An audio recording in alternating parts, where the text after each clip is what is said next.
What's sort of been the theme for your guys in the open day? I mean, this the last chance to sort of catch your breath.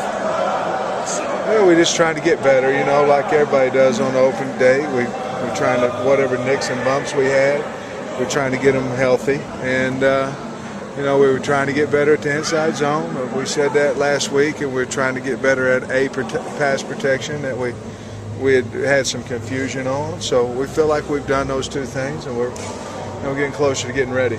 With Mississippi State, what just jumps out at you off the tape? Well, Chris Wilson, our D coordinator, is a good friend of mine, and he has a lot of different looks, a lot of different fronts. If you say a front in college football, they run it, and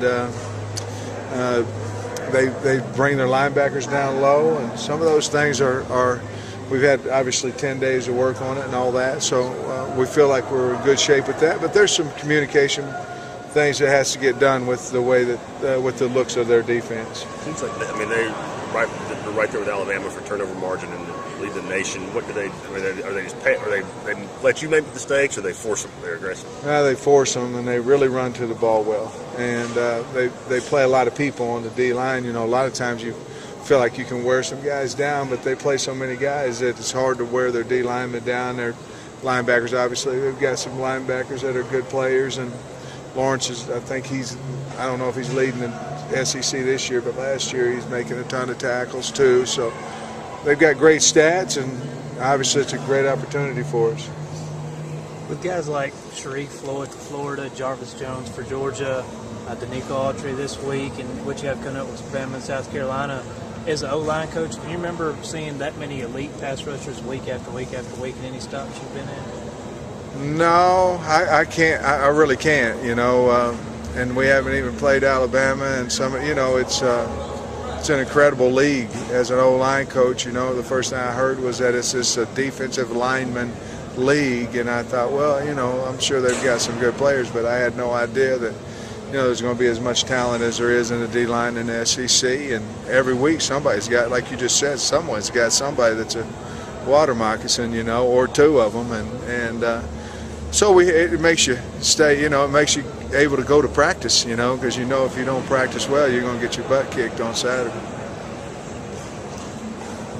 Coach, did any of those young guys just kind of take a step forward last week? I thought Marcus Jackson did. I think Marcus is coming on a little bit, and we're going to continue to get him his 20, 25 reps a game.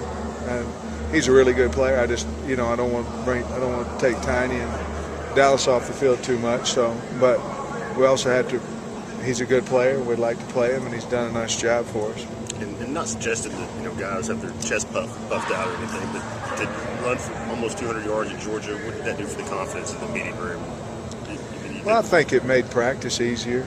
It made us practice hard and all those things. But as you well know, if we go out and don't do very well on Saturday, then we're back to the same old line that everybody thought we were before. So we know that. We don't want, not that it's the greatest deal in the world for us to care what people outside think about us, but everybody wants to be liked. And if we play well, the Vol Nation likes us. So we're going to try to continue to do that. Sam, it seemed like you guys, the part that we got to watch practice, you guys are kind of joking around, laughing a bit. You and your offensive lineman, are you guys just really confident right now? Is it just how they are? Well, in pre-practice, it's a little different than practice, but I think they're confident. I think they're, they've had a good 10 days of practice, or 8 or whatever it's been, and they always have been a loose group. I mean, they really have, and got quite a few different personalities out there. I apologize if you even asked, but having Derek up in the box, just how much does that change duties? I mean, are you guys kind of going in there just not knowing what to expect because it's such a rare kind of thing? Well, Coach addressed it with us yesterday about what our plans are and all those things. So I don't think it'll be a lot of difference.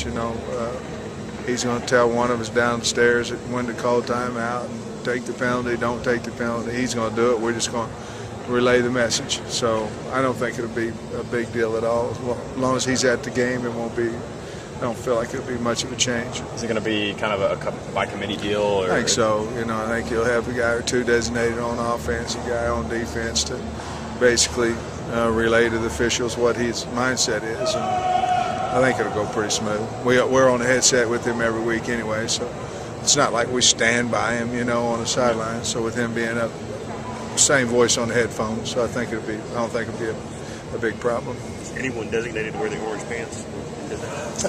Well, I can't wear them, so I don't know who else could, but I certainly I could Wear get a a leg pair. in You can wear a the whole pair. thing, but no, I got you. No, I don't know. I think so. It's a good question.